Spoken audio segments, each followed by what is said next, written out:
O programa a seguir tem classificação indicativa livre.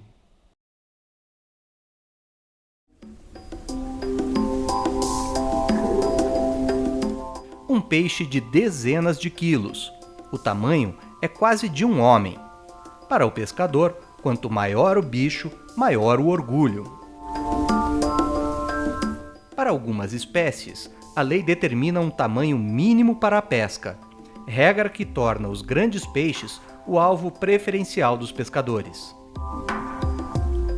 O problema é que permitir a pesca de grandes peixes causa sérios impactos. Retirar os exemplares grandes da natureza pode impedir que eles se reproduzam, que só os menores gerem filhotes. Isto pode causar uma redução no tamanho de populações inteiras. É sobre o tamanho e a fecundidade dos peixes que o Ciência fala hoje.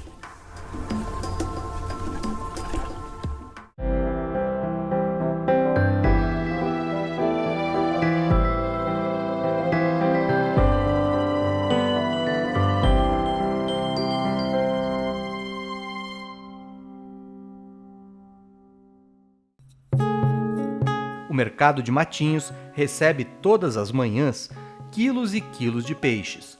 São pescadas, cavalas, salteiras. Parte dos peixes são limpos aqui e cortados em filés para serem vendidos. A fiscalização se preocupa com o tamanho dos peixes trazidos do mar. Por isso, as malhas das redes precisam ter um tamanho regulado. Uma medida para proteger os peixes pequenos, que ainda não se reproduziram. Normalmente a legislação aqui no Brasil protege os peixes pequenos. A moral é de que devemos dar chance aos peixes pequenos para se reproduzirem, isso é correto. Entretanto, incentiva-se a captura dos peixes de maior tamanho. Faz-se o peixe troféu e quanto maior, melhor, como se não houvesse problema em retirar da natureza o peixe grande. O problema é que desta forma os peixes de maior tamanho são fisgados e saem da natureza. E são justamente eles os que normalmente têm a maior capacidade e qualidade reprodutora. No nosso projeto, nós estudamos para variadas espécies aqui do litoral do Paraná, qual o tamanho-chave, o tamanho estratégico que deve ser mantido na natureza. Ou seja, por um estudo de fecundidade, produção de ovos, nós vamos mapeando o crescimento da fecundidade com o crescimento do peixe. E onde nós queremos chegar é para cada espécie, especialmente daquelas mais procuradas pela pesca, qual o tamanho estratégico para ser preservado, qual o tamanho de maior fecundidade. A pesca dos indivíduos maiores já afetou o bacalhau no norte da Europa. Os pescadores de algumas regiões constataram que o tamanho médio diminuiu. Para os cientistas, a explicação é que peixes geneticamente maiores foram pescados ao longo da história e deixaram de se reproduzir. Já os menores puderam ter filhotes, repassando os seus genes adiante, diminuindo o tamanho dos indivíduos da população. E aí, por uma seleção genética, foram sendo selecionados os bacalhaus que se reproduziam com tamanho menor. Por quê? Porque eles não eram pescados. Só que eles conseguiam sim se reproduzir com tamanho menor por acelerarem o seu processo reprodutivo. Cria-se o chamado nanismo. Um nanismo, então a WWF inclusive fez uma propaganda de cunho conservacionista em que colocava um bacalhau sobre um prato e a fotografia indagava: é o prato que está aumentando ou o bacalhau que está diminuindo de tamanho? Sim, é o bacalhau que está diminuindo de tamanho por uma seleção natural, induzida pelo homem, de manter na natureza apenas os indivíduos pequenos, que, embora pequenos, são bem-sucedidos para se reproduzir. O ideal é determinar o tamanho mínimo e máximo para a pesca de cada espécie. É a chamada janela. Nossa intenção é propor que a captura de peixes, especialmente pela pesca esportiva no litoral, dê-se numa janela entre os indivíduos menores, que devem ser preservados porque ainda não se reproduziram, e os indivíduos maiores, que são os melhores reprodutores, de maneira que esses bem maiores, em tamanhos que vamos citar, sejam mantidos em favor de continuarem o seu sucesso na reprodução. O desafio para os cientistas é determinar estes tamanhos, pois eles variam de acordo com o tipo de peixe. Para isto, é preciso investigar a capacidade reprodutora de cada espécie. Este grupo de cientistas do Laboratório de Ictiologia da UFPR quer determinar a janela para a pesca de espécies-alvo no sul e sudeste do Brasil. Nós temos especialmente os robalos, que têm um interesse muito alto para a pesca esportiva, são 2 espécies, o peva e o flecha. Nós temos trabalhado também a betara, a corvina e algumas espécies de pequeno porte, como a oveva e o cangulo, que, embora sem interesse econômico direto, acabam sendo fauna acompanhante das pescarias de interesse rotineiro. Os pesquisadores visitam com frequência o mercado de matinhos no litoral do Paraná, com autorização dos pescadores, medem os peixes. Depois, retiram as gônadas, que são os órgãos reprodutivos. O tamanho e o formato delas depende da espécie. Como elas são 2, a gente pesa, né, separado. Daí a gente corta no meio, cada uma, e coleta um pouco dos ovócitos, bem pouquinho assim, para fazer as contagens, né? A gente pesa esse material que foi coletado, um pouquinho, e põe em formol, né, 10% de formol com água. No laboratório, as gônadas são pesadas. Depois, uma amostra é retirada de cada uma e os pedacinhos são pesados novamente. Estas amostras são levadas para o microscópio. As pesquisadoras contam os ovócitos maduros. A gente tem uma plaquetinha que a gente puxa com uma pipeta e daí a gente faz a contagem, separadinho assim. Tem um aparelhinho que a gente vai contando, a gente vê os ovócitos, normalmente eles são pretinhos, né, no microscópio que a gente vê, e a gente faz a contagem. Pega uma amostra, que a gente faz a contagem desses ovócitos vitelogênicos sob microscópio estereoscópico e conta os ovócitos vitelogênicos, que são normalmente os mais opacos, e os com núcleo visível não são vitelogênicos e a gente não conta. Os ovócitos dos peixes, a gente coleta vários peixes de diversas espécies e eles podem ter desde 1/10 de milímetro até 2 centímetros, como a do bagre, que não precisa nem de microscópio. A gente conta com a mão mesmo, visualmente, já dá, a olho nu, já dá para enxergar todos os ovócitos vitelogênicos, são bem grandões. A quantidade de ovócitos encontrada nas amostras é extrapolada para toda a gônada. Então, essas ovas já maduras, que a gente visualizou já a olho nu, a gente pesa cada uma delas, pega uma amostra de cada uma, pesa também ambas as amostras e conta essas amostras, que vai ter por 200 a 500 ovócitos que a gente vai contar com um aparelhinho, sob microscópio, né? Então, a gente conta só os vitelogênicos e a gente vai extrapolar essa amostra para a gônada inteira, que é uma regra de 3. Com base na relação entre o tamanho dos peixes e a capacidade reprodutiva, ou seja, quantos ovócitos produzem, é possível determinar a janela para a pesca. Existe sim um aumento do tamanho, aumento da fecundidade, um aumento da produção de ovos com o tamanho do peixe. É esperado que a partir de certo tamanho o peixe já não aumente a sua fecundidade, pelo contrário, aí passa a cair a fecundidade, então ele já não se torna mais um tão bom reprodutor e por tamanho, mesmo o tamanho sendo muito grande, ele já não é mais tão bom reprodutor. Então seria um tamanho já não tão importante de ser preservado. E nós constatamos também que, além da quantidade de ovócitos, outro elemento que contribui para o sucesso da reprodução dos maiores é o tamanho dos ovos, ou seja, fêmeas de maior porte tendem a produzir ovos de maior tamanho. Em assim sendo, aumenta o sucesso dos seus filhos, o que é mais um atestado de que as fêmeas de maior porte, os peixes maiores, são melhores reprodutores, devem ter um status de preservação muito especial. Até uma vez eu achei muito interessante, que os pescadores são muito conscientes e a gente não sabe. Uma vez eu vi eles discutindo um com o outro, assim, qual que é o melhor capturar, se é os menores, se são os maiores ou se são os menores. Aí um falou, não, é melhor os menores, porque eles ainda não se reproduziram e a gente precisa deixar eles darem filhotinhos, ele falou. E daí o outro, não, mas os maiores também, porque eles dão muito mais filhotinhos, mais aptos. Não, ele não disse mais aptos, né, com essa palavra, mas ele disse do jeitinho dele.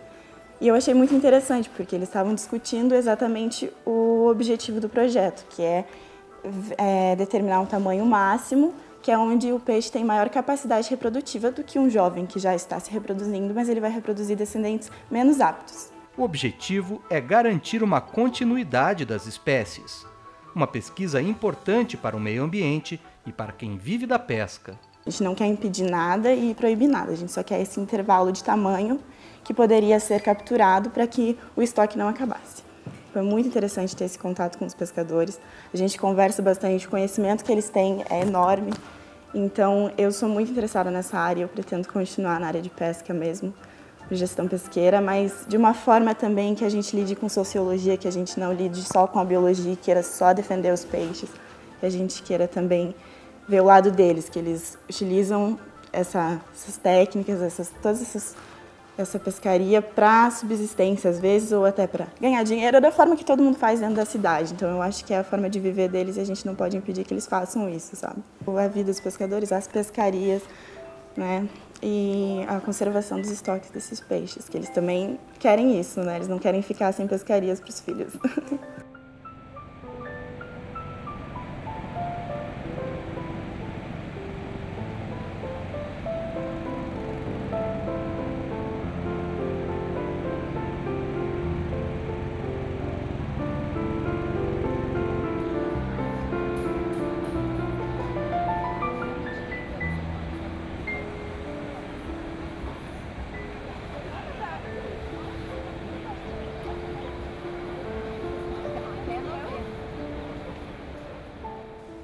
Ao mesmo tempo, os pesquisadores também investigam o comportamento dos pescadores do litoral paranaense. Eles querem saber o que, como e quando eles capturam cada espécie. Bom, a hipótese do projeto é que, com a variação das estratégias de pesca utilizada pelos pescadores artesanais ao longo do ano, né? Então eles vão usar malhas diferentes, altura da rede diferente, locais diferentes, conforme as estratégias, conforme o peixe que eles estão interessados em pescar, a espécie-alvo, que isso possa ser favorável à conservação dos estoques. Então, se determinada espécie não é pescada no inverno, mas é pescada no verão, então o contrário também ocorre, né? Então, não existe uma pressão tão grande sobre determinadas espécies por tanto tempo. Então, eu posso dizer que desafoga assim, a pesca dos peixes em algumas épocas. Uma vez por mês, Maíra vai até Matinhos, no litoral do Paraná, e entrevista pescadores que voltam do mar. Um trabalho que vai durar 1 ano e contemplar as variações das estratégias em cada estação. E a cada desembarque eu pergunto para eles qual a malha, eles identificam o pescador, né? Identifica a entrevista, qual é a malha que eles utilizaram, qual foi o local que eles deixaram a rede ou que eles foram fazer o cerco, né? Vejo qual foi a técnica, então se a rede foi alta, foi baixa, se foi redondo, se foi, enfim, né? E daí vejo qual o peixe eles trouxeram, qual a quantidade e faço uma média dos tamanhos, né? Então meço o tamanho dos peixes. O objetivo da pesquisadora é saber se a variação das estratégias de pesca e do alvo dos pescadores contribuem para a conservação dos estoques de peixe. Ou seja, ela quer determinar se a pesca artesanal é sustentável. Estou percebendo que realmente existe essa variação nas estratégias, isso e também muito, não só pela condição climática, né? Então, às vezes eles escolhem colocar ou não uma rede porque está ventando ou não, mas principalmente que eu verifiquei que ocorre sim essa sazonalidade dos peixes, porque eles são migratórios, os pescadores têm muito conhecimento disso, então eles sabem que essa é a época do linguado, essa é a época do bagre, então vou colocar redes específicas para pescar esses peixes que eles estão interessados, né? Este peixe com cara de pré-histórico é a garoupa. As espécies da família Epinepheliddae podem desaparecer da costa brasileira por conta da sobrepesca. Então, se não for feito um manejo, a garoupa tende a virar uma espécie ameaçada de extinção. Uma pesquisa desenvolvida no Laboratório de Ictiologia da UFPR quer evitar que isso aconteça. Você vai ver aqui no Ciência, no próximo bloco.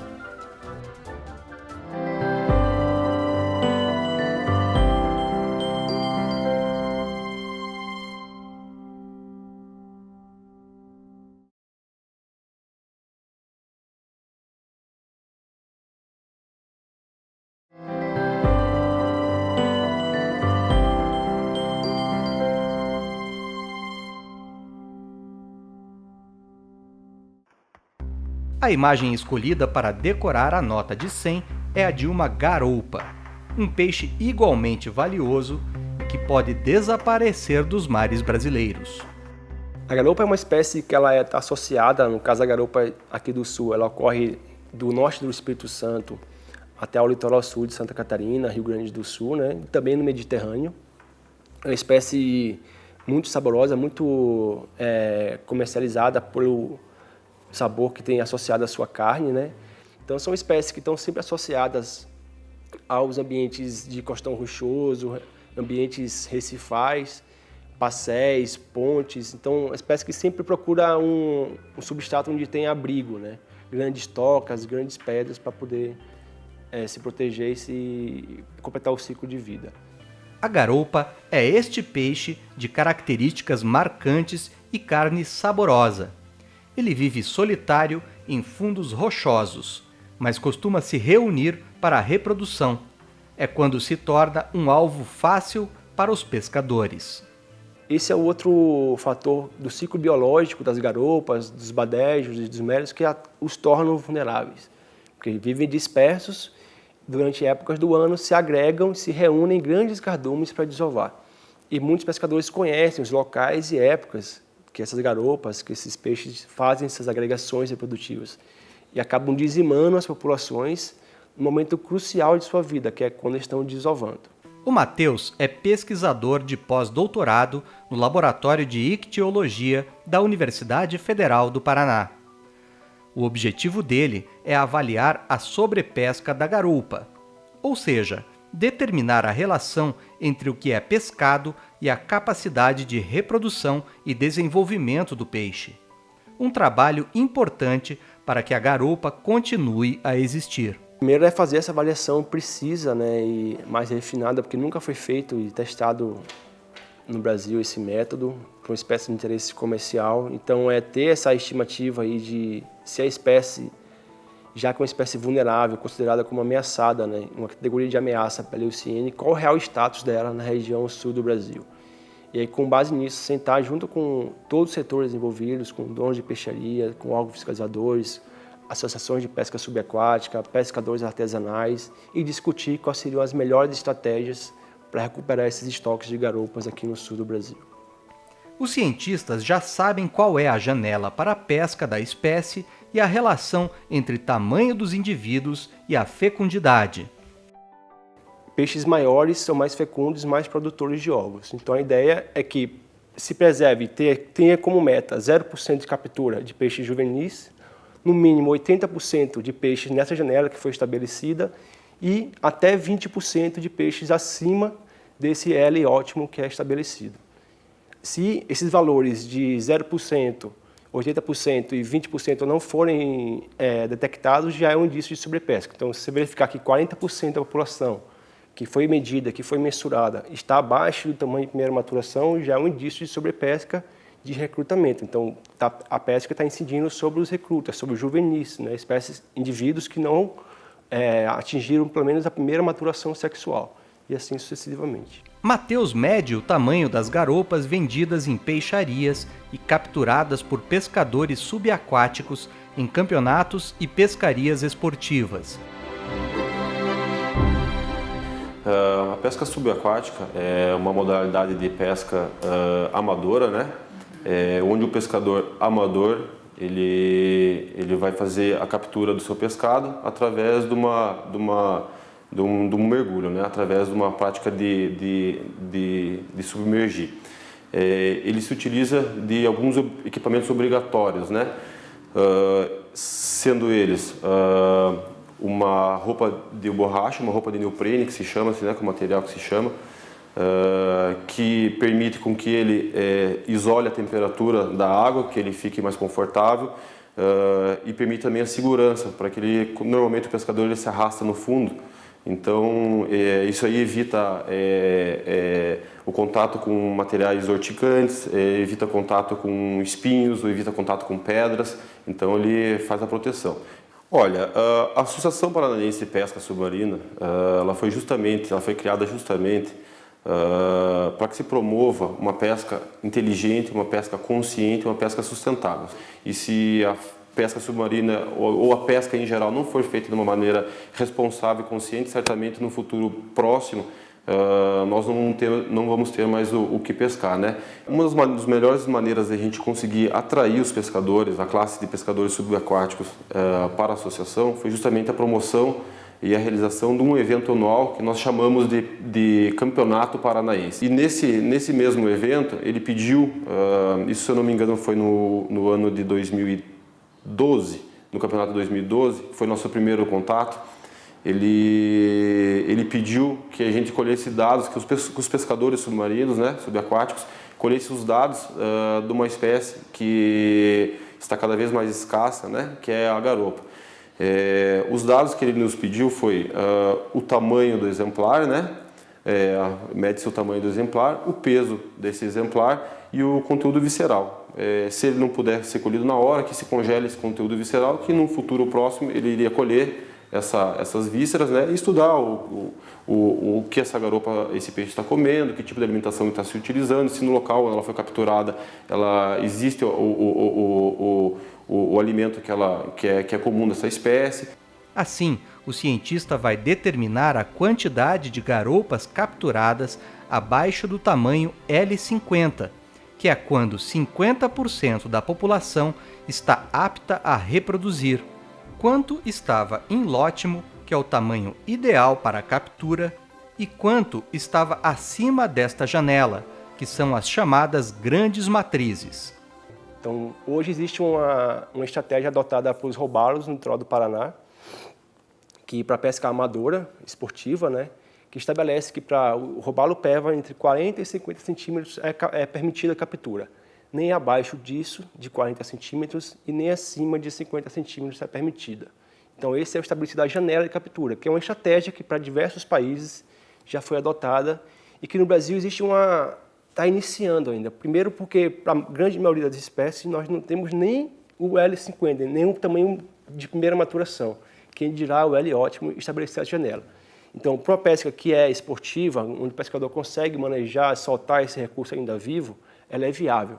Mas para uma pesca de interesse comercial, artesanal, ou seja, ela industrial, fica mais difícil fazer essa manutenção. Porque muitas vezes o valor do peixe está agregado com o peso dele. Quanto maior o peixe, maior o valor agregado. Então, se você fala um pescador que precisa soltar uma garopa ou um badejo de 40 a 50 quilos, ele vai achar que você está brincando com ele ou que você é louco, né? Porque o ganho que ele tem de rendimento associado àquele peixe é muito alto. Mas está iniciando em seu processo de longo prazo, de muita conscientização, de muita pesquisa, né? Então, mas já está iniciando no Brasil. No caso das garoupas, é ainda mais importante respeitar a janela da pesca. Porque esses peixes nascem todos fêmeas, após a primeira maturação sexual. Alguns viram machos. Então, geralmente, quando você captura os grandes exemplares, vão ser os machos. Os machos são os maiores e que estão provendo um harém de 10, 15 fêmeas. Então, vamos supor que a estratégia de pesca não pense nas grandes matrizes. Você vai tirar sempre as fêmeas maiores produtoras de ovos e possivelmente os grandes machos. Se você retira o macho daquela população de 10, 15 fêmeas durante um período reprodutivo, você inviabiliza a reprodução. Porque por mais que as fêmeas soltem, liberem ovos na água, não tendo o macho para fertilizar esses ovos, essa desova não vai ter futuro, porque não vai ter como fertilizar esses ovos que é proveniente do esperma do macho. A pesquisa do Matheus vai determinar alternativas de manejo da espécie e pode garantir que ela continue sendo explorada pelo homem.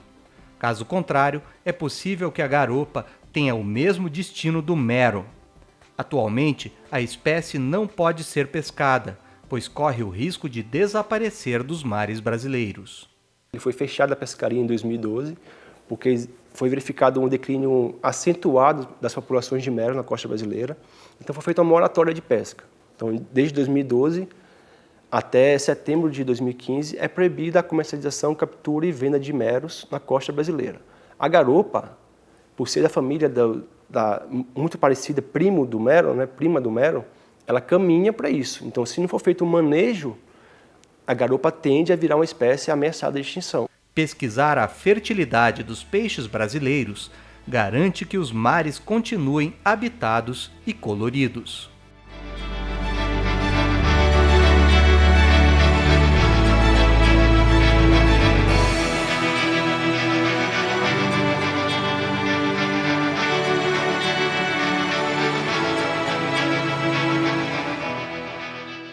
Garante também o peixe na mesa da população e o ganha-pão dos pescadores. A pesquisa, muitas vezes a gente tem dificuldade em fazer pesquisa no Brasil porque pesquisadores são sempre associados, muitas vezes associados com órgãos de fiscalização. Nós não somos fiscalizadores, nós somos pesquisadores e tentamos gerar informações para o manejo. Então a nossa ideia não é fechar a pesca, é garantir de alguma forma com a pesquisa básica e aplicada que esses estoques continuem sendo disponibilizados para captura, seja ela pela pesca industrial, pela pesca artesanal, pela pesca esportiva.